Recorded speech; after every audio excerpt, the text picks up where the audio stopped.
begin the next experiment. So it's all about epithelium, and I'll just get right to it, okay? Because there's many slides.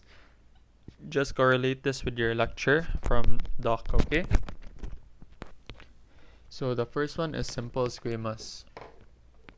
There are in our experiment today, there's gonna be two classifications. So there's gonna be surface epithelium and glandular epithelium. Okay, so this is surface epithelium, one of which is your squamous epithelium.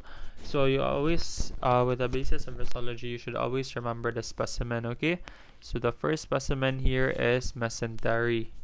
All right, so mesentery is your specimen or your mesothelium. Mesothelium lining the peritoneal cavity. Or just remember, mesothelium or mesentery. That's your specimen. So this here is under low power, and this is high power. So as what Doc said, we should always study in terms of high power the histological structures of each specimen. So with that said, again, you take note of the squamous cells because in epithelium it's composed of cells. So squamous gani, it's always you just remember that these are flattened cells. Okay, flat. So the width is more than the height, so it's more wide.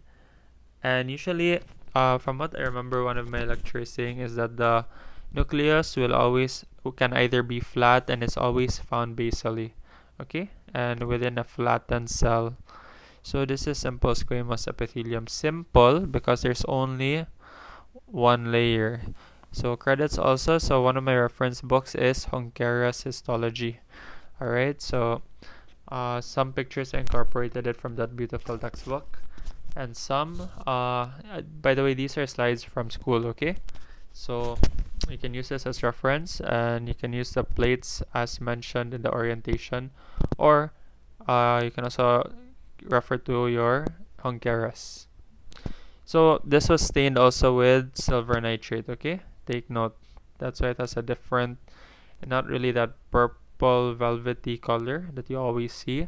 It's stained with sodium nitrate.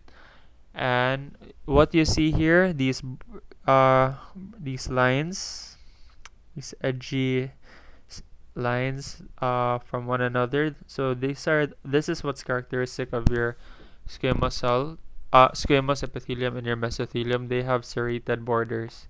Okay, these are your serrated borders. So that's all you should remember. Just simple, one layer, usually flat. Okay. Also, the nucleus is flat. Same with the cells, and serrated borders for this, and silver nitrate. So we'll move on to the next. There's another specimen. That's also simple squamous cell. So one layer. And now this is found in your glomerulus, specifically in your Bowman's capsule. So you're gonna encounter this maybe if you proceed to the urinary system module or in your lecture, or you can refer to your health science before. Anyways, the cell is actually just this, okay? If you see, sometimes it can even be missed out, okay? So Bowman's capsule, glomerulus, and this is in your Bowman's capsule. So that is a flattened cell here, and that is still simple squamous epithelium. So it's lined by simple squamous epithelium. All right. So that's another example. So take note of the specimens that are lined with these specific epithelium, as what Doc mentioned in the orientation. Okay, so again, just a review taken from Junquierra. So credits to that book. So we should always quote and give due credit. Junquierra Histology. So again, this is an example now. By the way, with what Doc Abeliana mentioned,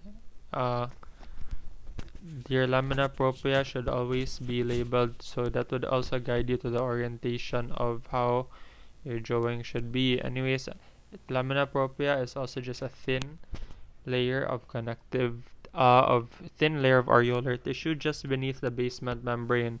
So this is your basement membrane, okay? The one on top, since we're focusing on your epithelium versus your surface epithelium. So if this was by floors, your surface epithelium is your second floor. Okay, so your basement membrane is the first floor or the ground floor, and your basement membrane, your lamina propria, all the structures, or uh, all the other parts beneath your basement membrane. Okay, so that's just to have another analogy for that to make learning understandable, hopefully. So this again, your cellular nuclei. So see, it's flattened in a way, as what I mentioned earlier, and these are just other examples, no? So you can also find it in the thin loops of Henle-Dow, the outer wall of the intestine, and also in the cornea. Okay, but the one aforementioned was mesothelium and the the lining in the Bowman's capsule of your glomerulus. So now we'll proceed to simple cuboidal. So when you talk about simple cuboidal, the width is equal to the height. Width is equal to the height within one cell, okay? Equal width is to height. So this is your first example now. The uriniferous tubules of the renal medulla, for example. Okay, so take note, all sides are equal, and usually the nucleus is in the center. You can also use the nucleus as your guiding point, just like in simple squamous where it is usually flattened. This one, it's at the center, according to some textbooks, okay? And according to some, they just wanna classify it based on height and width. Anyways, so, can I zoom in? So this is an example lang, okay? So we'll take, unfortunately we can't zoom in further. So let's just take this for example.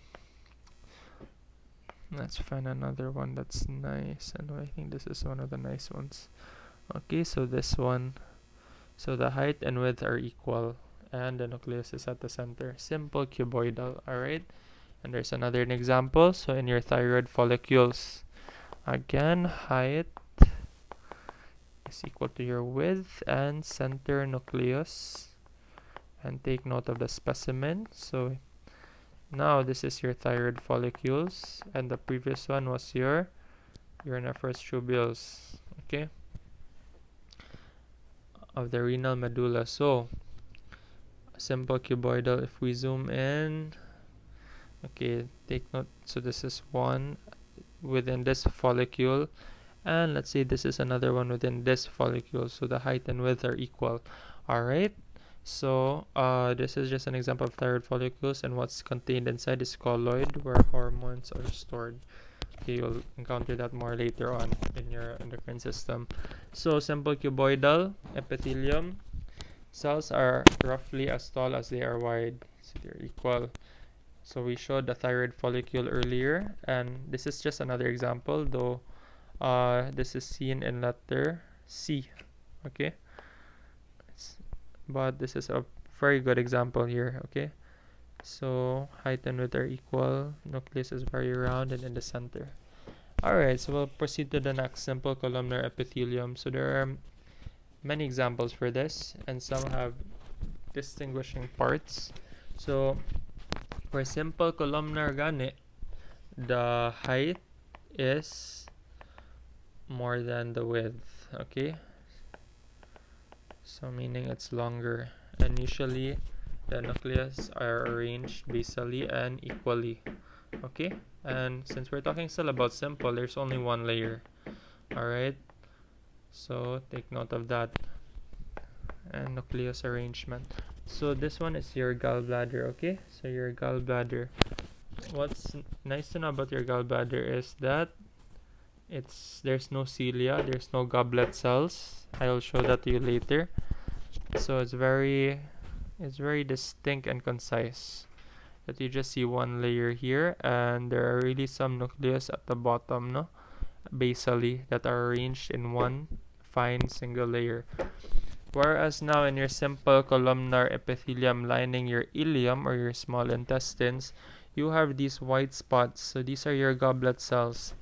Even when you go to the digestive system module, this is one way of distinguishing what layer or segment you are in your GI tract.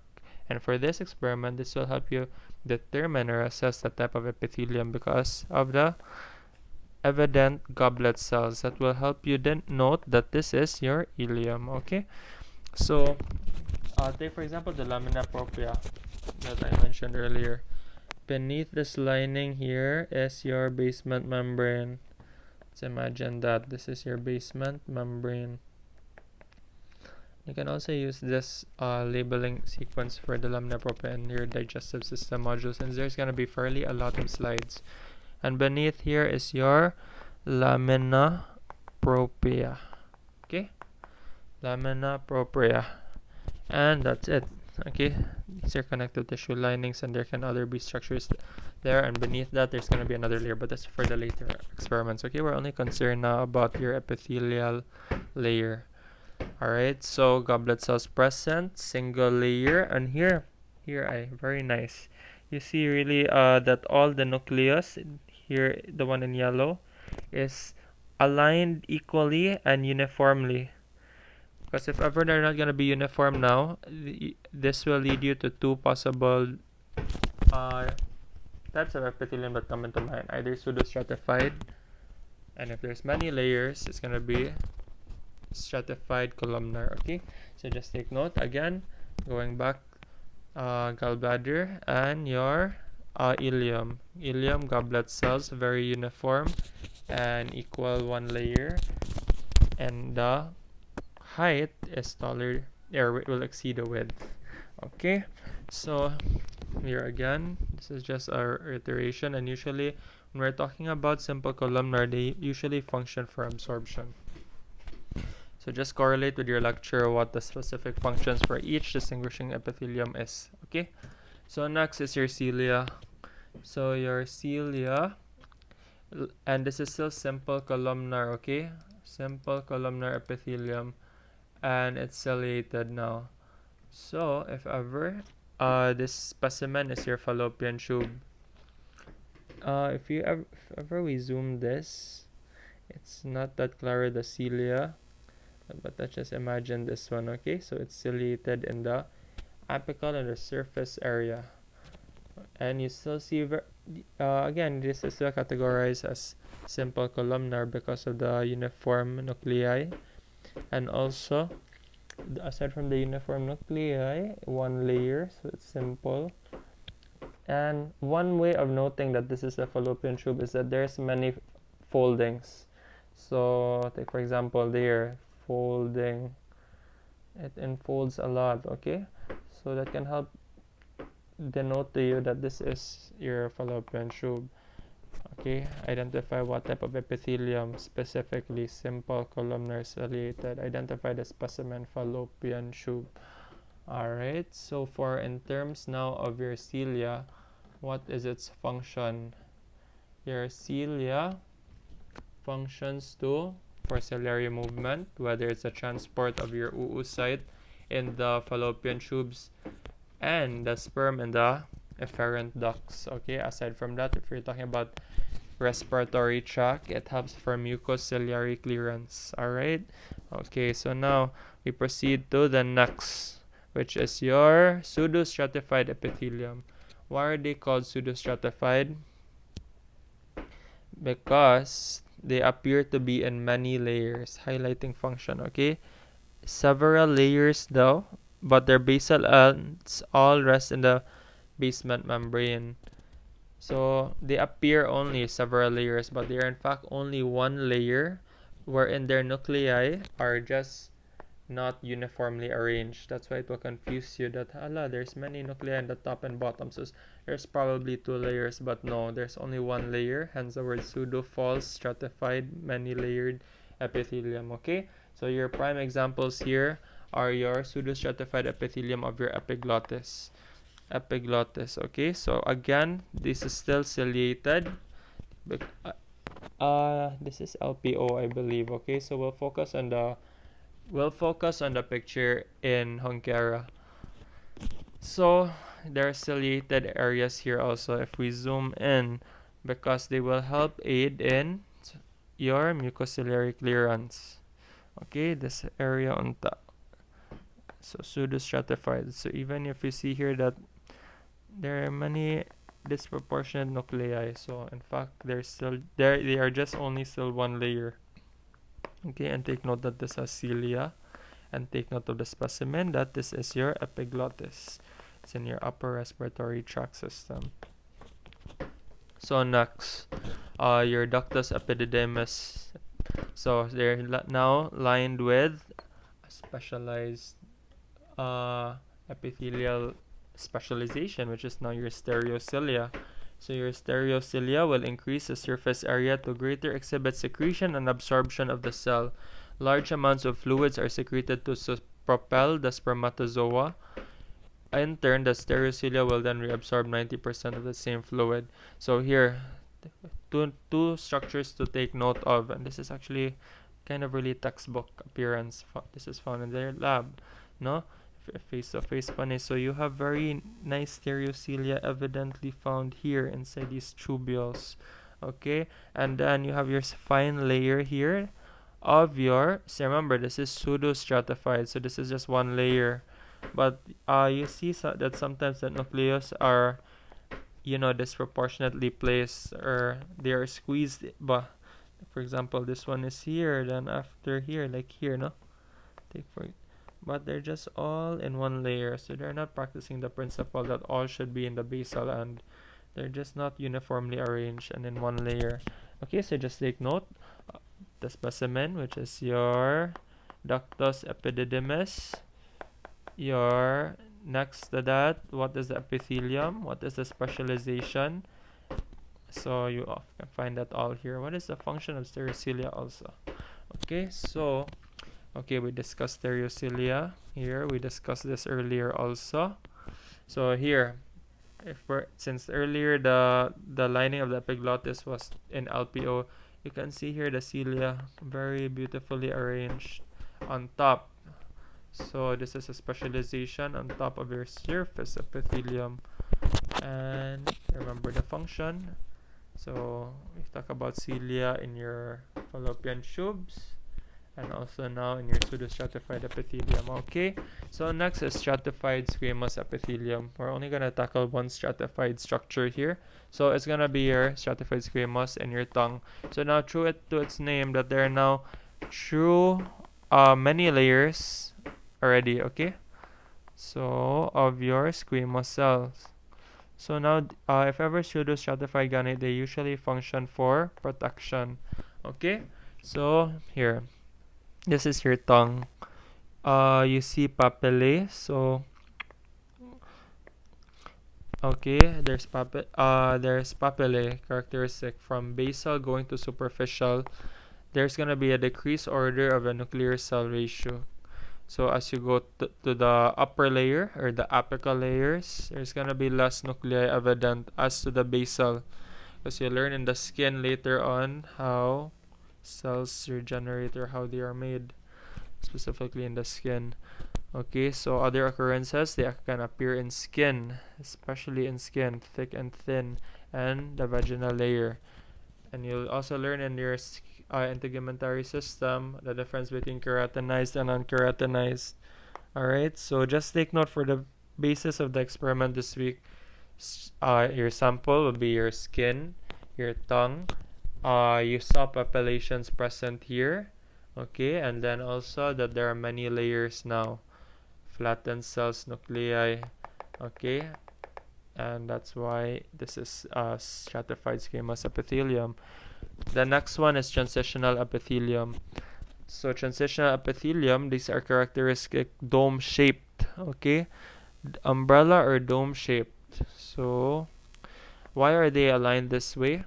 Because this can help enable them to withstand the hypertonic effects here of your urine and protect underlying cells from this toxic substance. Aside from that, this special type of epithelium will allow it to adjust when the urinary bladder fills, no?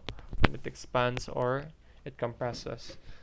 So aside from that, it's also found in your other areas. I believe it's the ureter, urinary bladder. Okay, so just take note, characteristic dome shaped. Why are they dome shaped? This reason here below, and then afterwards, where are they found? Ureter, urinary bladder. Characteristic what? Dome shaped. Okay, so this is just a reiteration of what I mentioned earlier. Credits again to this textbook, so no copyright material. Also to the slides in the laboratory. Alright, so the last part is your glandular epithelium. So this is just a slide in the lab. But then, for the basis really of understanding the slides, we'll just focus on the slides shown in the textbook. So for serous, your example organs are your salivary gland and pancreas. Their secretions is less viscous and they are rich in protein and enzymes. Characteristically, in the basal area, so beneath, they are more basophilic because there's a lot of rough endoplasmic reticulum. That would have a reaction with your stain to make them become more basophilic. So for your apical area, it's acidophilic. For the terminal end, they are characteristically acinar. So for mucosna, they are example organ is sublingual glands. They are more viscous with mucin. Okay, mucin. Take note of this. This will help you identify them easily. The gland stains pale bright and they are tubular. So tubular means that they are short, long, and they are coiled. Unlike this, where they're just round, they are coiled here. Okay, so we'll see the slides now. So here are your serous acini of your pancreas. So remember, pancreas, parotid gland examples. So they started P for your serous glandular epithelium. They have a very small central lumen though. Okay, so as the base the basal end here is like slightly basophilic as to the apical ends, no? So this is a gland man, so it's round in structure. Okay, so let's just assume that this is the apical area, so it's acidophilic as to your basal end, which is basophilic. Okay, I'm almost low bad. So here, this is your mucous glandular epithelium. You can't miss this out because they are very white. So what contributes to this whiteness is your mucin. Okay, hence the word mucous glandular epithelium. Okay, so before they turn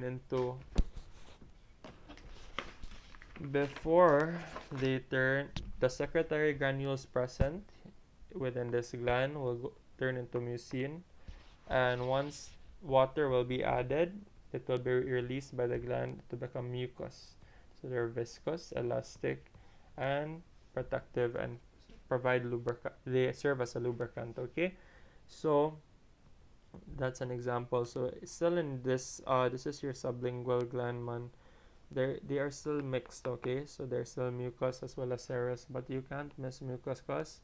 In fact, for this one, the nuclei here are flattened because the mucin areas they push it to the ends. Okay, unlike here where you can really see and appreciate the nuclei in your serous acini.